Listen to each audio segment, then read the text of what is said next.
we have the face and body scrub. Yan, ayun po yung face and body scrub natin.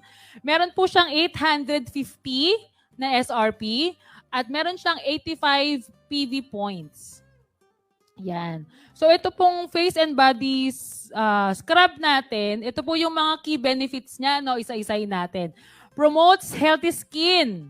Yan. Removes dead skin cells, lightens stretch marks, freckles, and dark spots. Nakapag-try na po ba kayo ng face and body scrub? Nakapag-try na po kayo ng ibang scrub? Yan. At ano lang po, reminder lang po ng pag-scrub o yung pag ano natin, ang tawag dito? Pag-exfoliate, yan. Hindi po siya ginagamit araw-araw.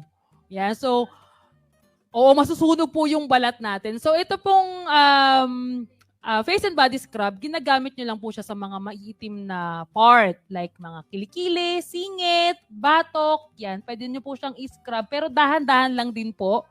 No? Kasi, yun nga po, masusunog siya at hindi rin po siya ginagamit everyday. Kapag meron po kayong mga stretch marks, yan, sa mga nanganak na, dito po, usually nagkakaroon dito stretch marks sa tiyan, no? Sa yung mga biglang tumaba na skin natin na nag-stretch. No? Kaya nga siya stretch marks. Pwede niyo pong gamitin tong face and body scrub. To know more about this business, please contact